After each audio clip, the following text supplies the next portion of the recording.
सबको जय मसीह। एक नए एपिसोड में आपका स्वागत है। हम लोग डुनामिस का पावर के बारे में बात कर रहे थे। अभी एक उदाहरण बताते हैं। दाऊद गोलियत का सामना करता है। दाऊद एक छोटा लड़का है। गोलियत दुनिया का सबसे बड़ा आदमी। निश्चित तौर पर पवित्र आत्मा ही गोलियत को मारा होगा, लेकिन हम दाऊद के बारे में आगे पढ़ते हैं तो वही सामर्थ और बल दाऊद के अंदर में नहीं देखते। एलिया का जीवन को देखे। 400 बाल के नबियों को एक ही दिन में मारा, लेकिन उसके तुरंत बाद एक महिला से डरकर अपने जान बचाकर भागते हुए हम देखते हैं। यही है कोवाक का सीमाएं जो हम पुराना नियम में देखते हैं। जब आप कुछ करते हैं और वह सामर्थ्य खत्म हो जाते हैं तो वह बल भी जो एम्पावरमेंट है खत्म हो जाते हैं। आप कौन सा अभिषेक चाहता है, जो एलिया पर था या फिर जो पौलुस और पत्रोस पर था? अब आप हमसे ये पूछेंगे इन दोनों में कोई फर्क है?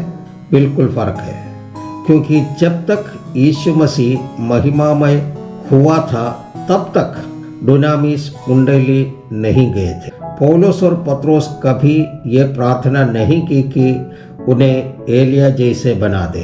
उनका एक ही प्रार्थना थी कि उन्हें यीशु मसीह जैसे बना।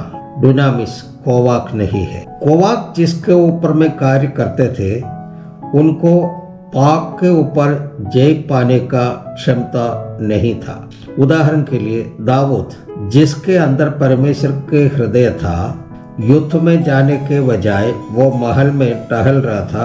कारण है कि सुंदर लड़कियों को देखना और उनको महल के अंदर में लाना। कोवाक अभिषेक। कई पासवान लोग बच्चों के लिए ऐसे प्रार्थना करते हुए सुना है कि इन्हें दाऊद जैसे बना दे। मैं धन्यवाद देता हूँ मेरे बेटे के लिए कोई ऐसे प्रार्थना नहीं की। अगर किया रहता तो कितना बहुओं को हम घर पर लाना होता। हमें नया नियम के ओर बढ़ना है, क्योंकि यीशु मसीह ने क्रूस पर पुराना नियम पूरा कर दिया है।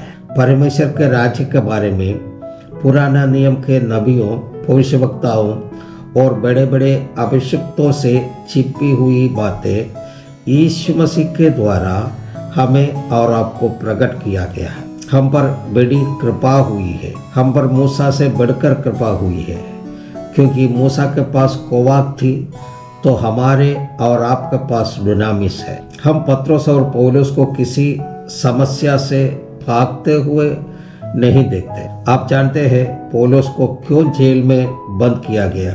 सुसमाचार का प्रचार करने के लिए नहीं, बल्कि उन्होंने डुनामिस का प्रयोग करते हुए एक स्त्री के अंदर से दुष्टात्मा को निकाल दिया था। दुष्टात्मा सुसमाचार का प्रचार करने से नहीं डरता, लेकिन परमेश्वर के दासों द्वारा डुनामिस का प्रयोग करने से डरता है।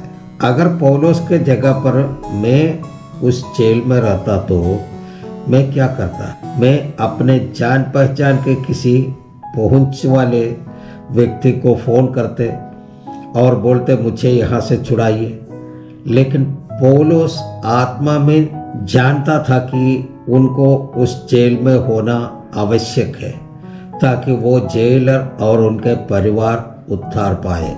इसलिए पौलुस ने दुख की कटोरा अगर मेरा प्रभु मुझे देगा, ये गाना गाने के बजाय ये गाना गाया, खुशियाँ मनाओ, चिंता छोड़ो स्तुति करो। खुशियाँ मनाने वाला गाना गाया है। डुनामिस परमेश्वर के अधिकार को दर्शाता है, क्योंकि परमेश्वर ने उस अधिकार को भी उत्तराधिकार में हमें दिया है।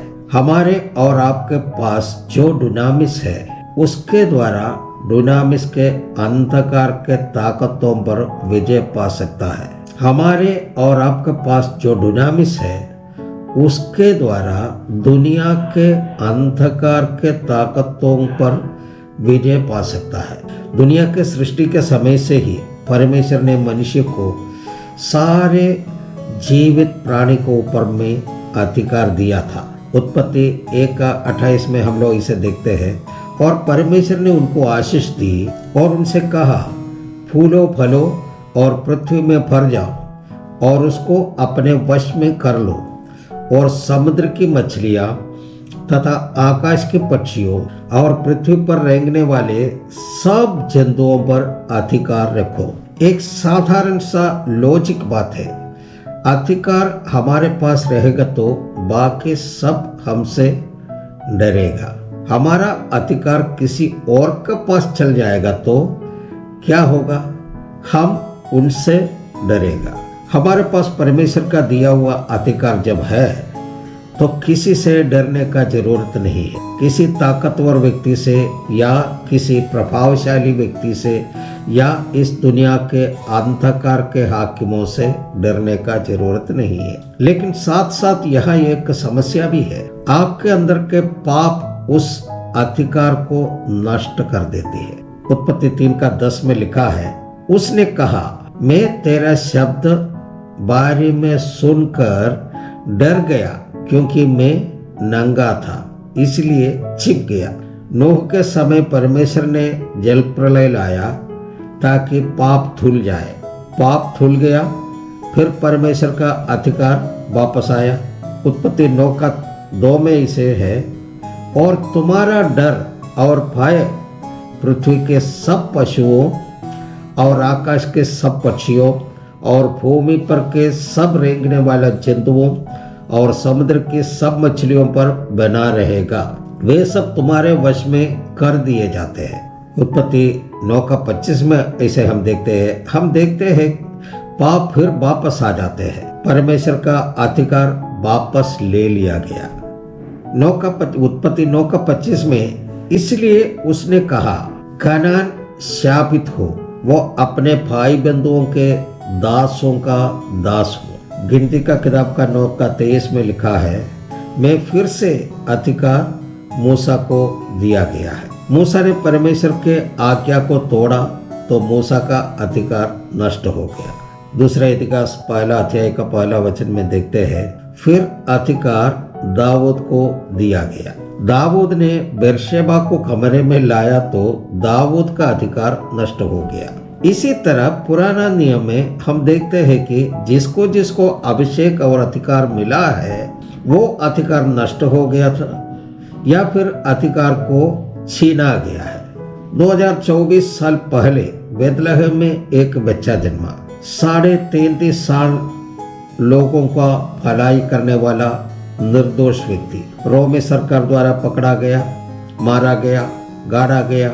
तीसरा दिन फिर जी उठने वाला यीशु मसीह मत्ती 28:18 में ऐसे कहते हैं, यीशु ने उनके पास आकर कहा कि स्वर्ग और पृथ्वी का सारा अधिकार मुझे दिया गया है। और मत्ती 28:19 में मत्ती 28:19 दूसरा अर्थ में हमें यह मालूम हो जाता है कि ये अधिकार उत्तराधिकार में मैं तुझे देता हूँ, इसलिए तुम जाकर सब जाति के लोगों को चेला बनाओ और उन्हें पिता, पुत्र, पवित्र आत्मा का नाम से बपतिस्मा दो। इसका पहले यीशु मसीह ने बोला था कि जब पवित्र आत्मा तुम पर आएगा तो तुम सामर्थ पाओगे।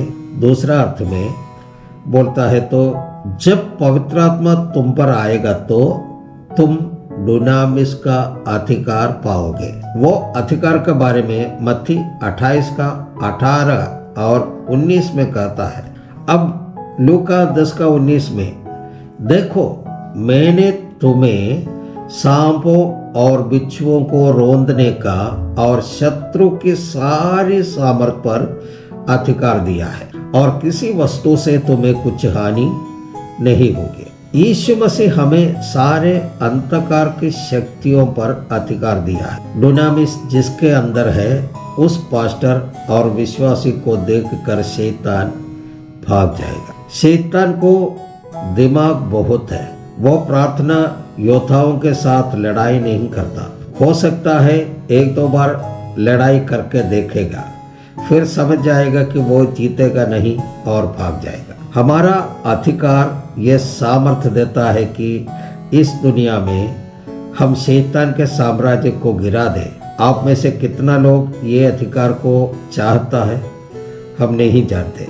इफिसियों की किताब का 6 अध्याय 10 से लेकर के 18 तक अगर हम पढ़ते हैं तो वहाँ पर ऐसे लिखा है, निदान प्रभु में और उसकी शक्ति में बलवंत हो, परमेश्वर के सारे हथियार बांध लो कि तुम शैतान की युक्तियों के सामने खड़े रह सको, क्योंकि हमारा ये मल्ल युद्ध लहू और मांस से नहीं परंतु प्रधानों से और अधिकारियों से और इस संसार के अंधकार के हाकिमों से और उस दुष्टता की आत्मिक सेनाओं से है जो आकाश में है। इसलिए परमेश्वर के सारे हथियार बांध लो कि तुम बुरे दिन में सामना कर सको और सब कुछ पूरा करके स्थिर रह सको। सो सत्य से अपनी कमर कसकर और धार्मिकता की चिलम पहनकर और पांवों में मेल के सुसमाचार की तैयारी के जूते पहनकर और उन सब के साथ विश्वास की ढाल लेकर स्थिर रहो,